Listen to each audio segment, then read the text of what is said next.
चलिए, आपने देखा कि f x is equal to a x square plus b x plus c, ये एक क्वाड्रेटिक एक्सप्रेशन है। अब इस तरह के किसी एक्सप्रेशन को जिसमें एक अननोन वेरिएबल x हो, इसको हम कहते हैं this is a function of x, this is a function of x। So x के किसी वैल्यू के लिए f(x) का एक वैल्यू आपको मिलेगा, ठीक है।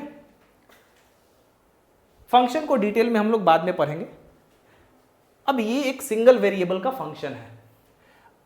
अगर x और y का एक फंक्शन हो, यानी कि एक ऐसा एक्सप्रेशन इन्वॉल्व हो जिसमें x और y दोनों इन्वॉल्व हो, तो उस तरह के फंक्शन को f(x, y) इस तरह से रिप्रेजेंट करते हैं, यानी कि दोनों वेरिएबल को इस तरह से लिखते हैं। और मान लीजिए कि ये एक फंक्शन है ax square plus 2hxy plus by square plus 2gx plus 2fy plus c। So this is a quadratic function of x and y। Quadratic function क्यों? क्योंकि x और y दोनों का जो मैक्सिमम पावर है वो कितना है? 2 है। इसीलिए ये एक क्वाड्रेटिक फंक्शन x और y का है। वहां पे वहीं पे ये एक क्वाड्रेटिक फंक्शन ऑफ x था, ठीक है। आपने स्ट्रेट लाइंस में देखा था कि जब f(x,y) इज इक्वल टू 0 हो रहा है तो इसी को हम कहते थे general equation of second degree. और ये हमने वहां पे देखा था कि कोई भी general equation of second degree एक सर्टेन कंडीशन के अकॉर्डिंग दो स्ट्रेट लाइंस को रिप्रेजेंट कर सकता है, ठीक है। और वहां पे हमने इस वाले इक्वेशन में, यानी कि इस एक्सप्रेशन को दो linear factors of x and y में रिजॉल्व किया था, याद है ना। क्योंकि x और y का जो लीनियर फैक्टर्स होता था, उन्हीं लीनियर फैक्टर्स को जब रेस्पेक्टिवली हम 0 से बराबर करते थे तो हमें स्ट्रेट लाइंस का इक्वेशंस मिलता था, इसीलिए हमें करना पड़ता था। अब वही चीज, वही काम यहां पे करना है, that is to express the quadratic expression of x and y like this into two linear factors. बहुत आसान है, जैसे वहां पे किया था उसी तरह यहां भी करना है। बट बिफोर दैट थोड़ा सा इसमें हम लोग चर्चा और करते हैं। अब आपको पता है ये हम हमेशा a into x minus alpha into x minus beta लिख सकते हैं, जहां की अल्फा और beta roots of the quadratic equation f(x) is equal to 0 होते हैं, ठीक है। ऐसा हम लोग लिख सकते हैं। दैट इज अल्फा और बीटा वो पॉइंट्स है, वो वैल्यूज हैं x के, जिनको एक एक करके यहां पे रखेंगे तो इसका वैल्यू हमें 0 मिलेगा। दैट इज ये एक्सप्रेशन f(x) वैनिश कर जाएगा। यही होता था, रूट्स का यही मतलब होता था बेसिकली, ठीक है।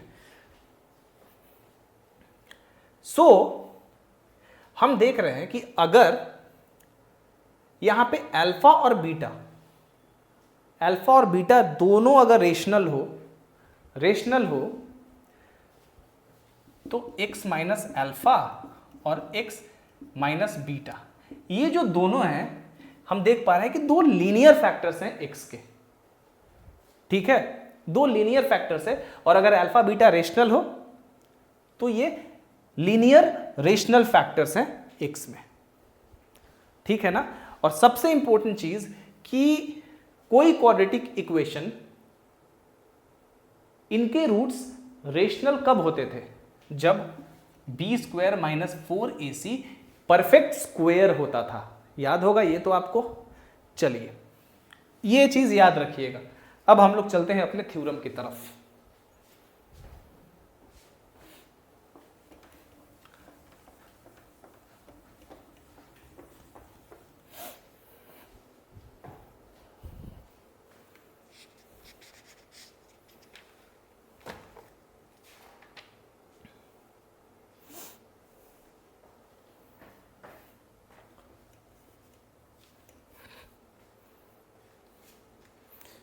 चलिए भाई, टू फाइंड एक minute,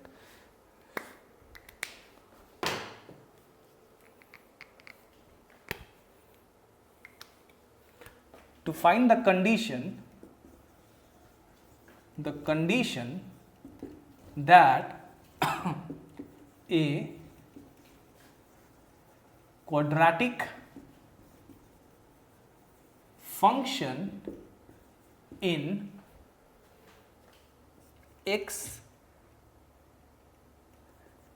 and y, x and y मतलब x और y अननोन वेरिएबल है उस क्वाड्रेटिक फंक्शन में, कैन बी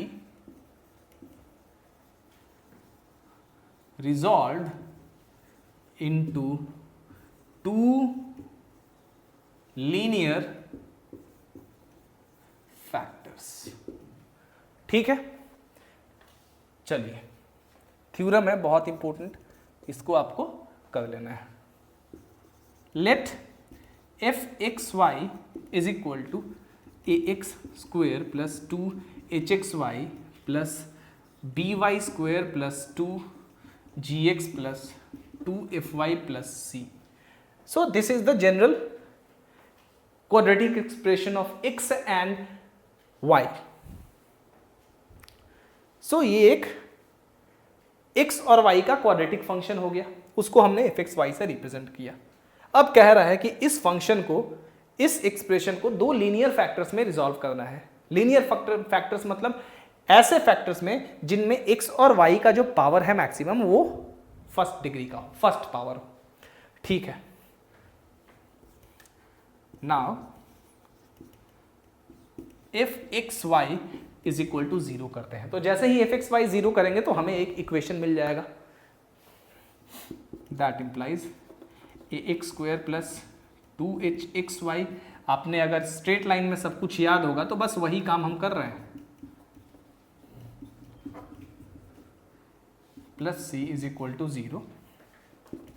अब सबसे पहले क्या करते हैं, हमें क्वाड्रेटिक इक्वेशन के बारे में तो सब कुछ अब पता चल गया है कि किस तरह से क्वाड्रेटिक इक्वेशन होता है, किस तरह से क्वाड्रेटिक इक्वेशन का रूट्स का जो नेचर होता है वो काम करता है, किस तरह से डिस्क्रिमिनेंट के अकॉर्डिंग हम रूट्स के नेचर को बता सकते हैं। ठीक है भाई, तो अब यहाँ पे अब क्वाड्रेटिक इक्वेशन जो पढ़ा है डेफिनेटली हमने एक सिंगल वेरिएबल के लिए पढ़ा है, और स्टैंडर्ड जो क्वाड्रेटिक इक्वेशन का फॉर्म होता है वो भी सिंगल वेरिएबल के लिए ही होता है। तो अब इसको y में, y का या x का किसी एक का क्वाड्रेटिक इक्वेशन में कन्वर्ट कर देते हैं इस इक्वेशन को। ठीक है, x के क्वाड्रेटिक इक्वेशन में कन्वर्ट कर देना ज़्यादा हमें सहूलियत देगा क्योंकि x से हमने सब कुछ पढ़ा है अभी तक। तो x स्क्वायर यानी कि x के डिसेंडिंग पावर में इसको लिखते जाते हैं। ए एक्स स्क्वायर सबसे हाईएस्ट। अब x कहाँ कहाँ है, यहाँ और यहाँ है, तो यहाँ और यहाँ में से x को कॉमन ले लेते हैं, यानी कि 2x कॉमन ले लेंगे तो हमारे पास बचा hy प्लस जी। अब बाकी तीनों को एक साथ लिख देते हैं, यानी कि by square plus 2fy plus c, इन तीनों को एक साथ लिख दिया। So this is a quadratic equation in x। इसलिए x इज इक्वल टू क्या होता है क्वाड्रेटिक इक्वेशन का solution, minus b plus minus square root of b square minus 4ac by 2a। तो माइनस बी यानी कि minus 2hy plus g plus minus b square, so 4 into hy plus g का whole square minus 4ac minus 4a। क्या है, x square का coefficient और c कितना है, ये पूरा पोर्शन, यानी कि by square plus 2fy plus c। फिर लाइट कट गई, डिवाइडेड बाई 2a। ठीक है भाई, चलिए अब थोड़ी देर पहले मैंने आपको बताया कि कोई क्वाड्रेटिक इक्वेशन अगर इस तरह का हो, ठीक है, तो ये जो एक्सप्रेशन है ये दो linear rational factors of x में हम ब्रेक कर सकते हैं अगर रूट्स रेशनल हो, और रेशनल रूट्स के लिए बी स्क्वायर माइनस 4ac जो था वो परफेक्ट स्क्वायर होना चाहिए था। B square minus 4ac perfect square होना चाहिए था।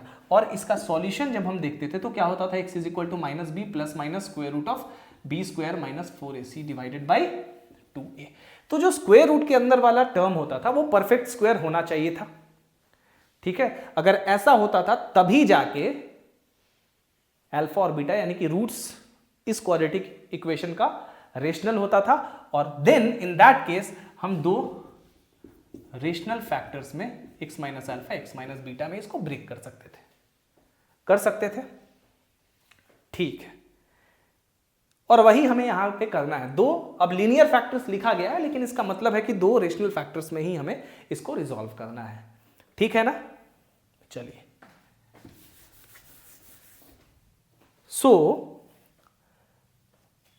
ये एक्सप्रेशन दो रेशनल फैक्टर्स में कैसे रिजॉल्व हो सकता है? ये तभी हो सकता है जब स्क्वायर रूट के अंदर वाला जो टर्म है वो परफेक्ट स्क्वायर हो जाए।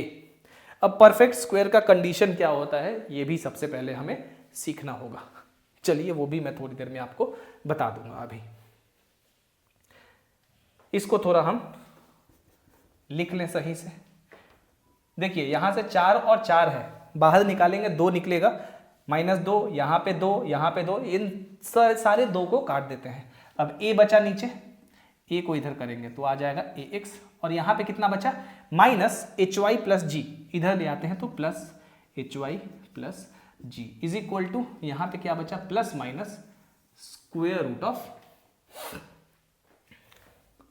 h स्क्वायर y स्क्वायर, इसको मैं ब्रेक कर रहा हूं, plus g square plus 2hgy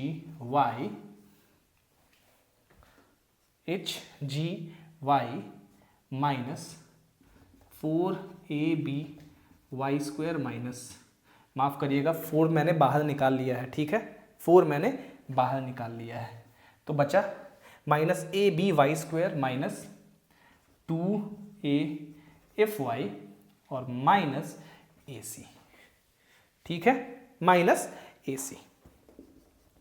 सबसे पहले क्या करते हैं, हम इसको एक क्वाड्रेटिक एक्सप्रेशन बना लेते हैं, y का रूट के अंदर हो, क्योंकि बना सकते हैं, y का मैक्सिमम पावर 2 है। यहां से y स्क्वायर कॉमन लेते हैं, यहां और यहां से, तो क्या आ जाएगा आपका h square minus ab into y square. अब y का जो फर्स्ट पावर है उसको एक साथ लेते हैं, यहां और यहां से अगर हम कॉमन ले लेंगे 2y प्लस 2y, तो आपको मिलेगा hg माइनस 2, माफ करिएगा hg माइनस af, ठीक है। अंत में क्या बचा आपके पास, g स्क्वायर माइनस ac, ठीक है। अब मुझे थोड़ा इरेज करना होगा ऊपर में कुछ, तो आप पहले इतना लिख लीजिए, इतना समझ लीजिए, ठीक है, फिर मैं आगे बढ़ता हूं, ठीक है। अब नाउ बिफोर मूविंग फॉरवर्ड, चलिए देखते हैं कि किसी भी क्वाड्रेटिक एक्सप्रेशन को, यानी कि अगर fx is equal to ax square plus bx plus c है, तो इस क्वाड्रेटिक एक्सप्रेशन को परफेक्ट स्क्वायर होने के लिए क्या कंडीशन होता है। इस क्वाड्रेटिक इक्वेशन को परफेक्ट स्क्वायर होने के लिए जो कंडीशन होता है वो b square is equal to 4ac होता है। ये मैंने आपको पहले भी बताया है और मैं आपको नेक्स्ट क्लास में भी इसको प्रूफ करके भी बताऊंगा, ठीक है। So any quadratic expression can be perfect square if this condition meets, यानी कि b square is equal to 4ac हो, ठीक है। अब आपको पता है कि ये लीनियर फैक्टर्स में रिजॉल्व हो सकता है अगर ये जो स्क्वायर रूट के अंदर है ये परफेक्ट स्क्वायर हो, और स्क्वायर रूट के अंदर y में एक क्वाड्रेटिक एक्सप्रेशन है ऑलरेडी। तो ये क्वाड्रेटिक एक्सप्रेशन को परफेक्ट स्क्वायर होने के लिए क्या जरूरी है, b square is equal to 4ac, ठीक है। तो यहां पे b क्या है, b मतलब y का कोफिशिएंट, a मतलब y स्क्वायर का कोफिशिएंट, और c मतलब ये पूरा g स्क्वायर माइनस ac, ठीक है, आपको याद रहेगा। चलिए इरेज करूं, अब इसको इरेज कर दो इसको, चलिए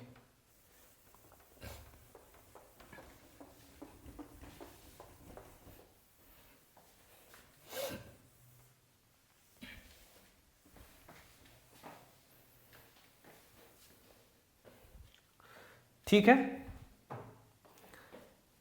सो इसके बाद 4 if xy to be resolved into two linear rational functions, लिख लीजिए इसको भी, थ्योरम में भी आप इसको ऐड कर सकते हैं। लीनियर रेशनल फंक्शंस, माफ करिएगा, linear rational factors in x and y, the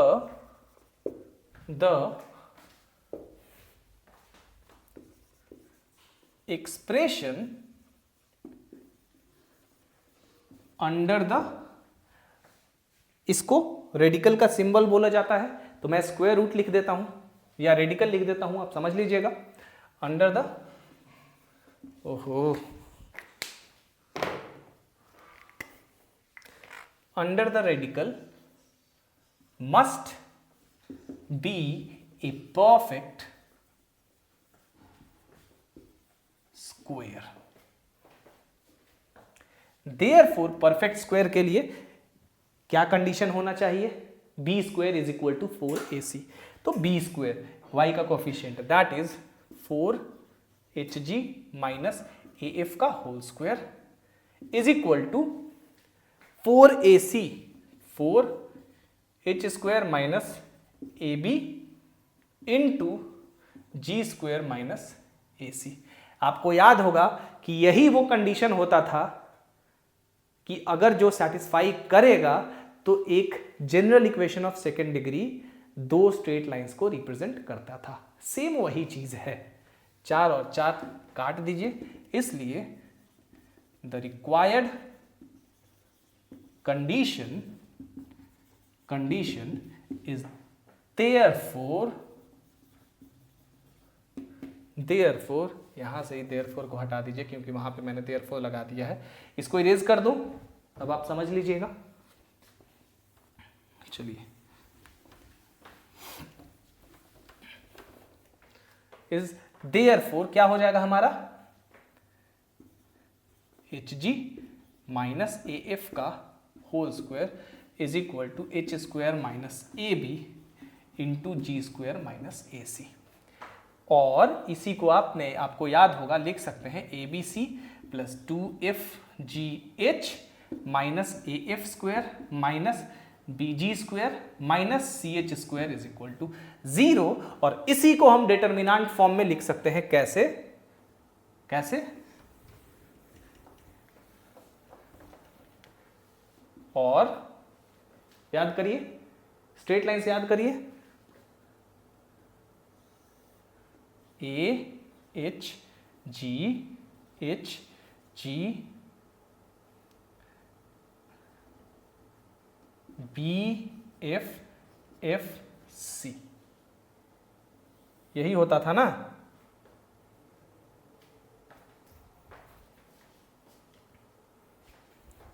a h g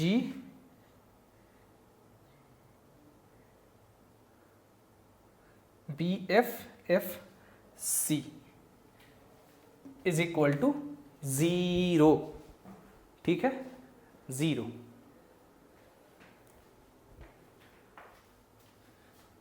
ठीक है, इसको कर लीजिए आप पहले, थोड़ा इसका कनेक्शन लगा दूं।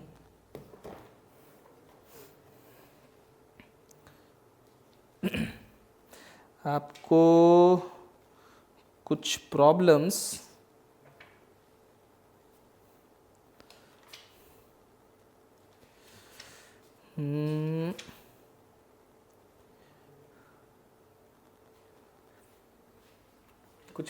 मैं देख रहा हूं। सो ये कंडीशन हो गया आपका।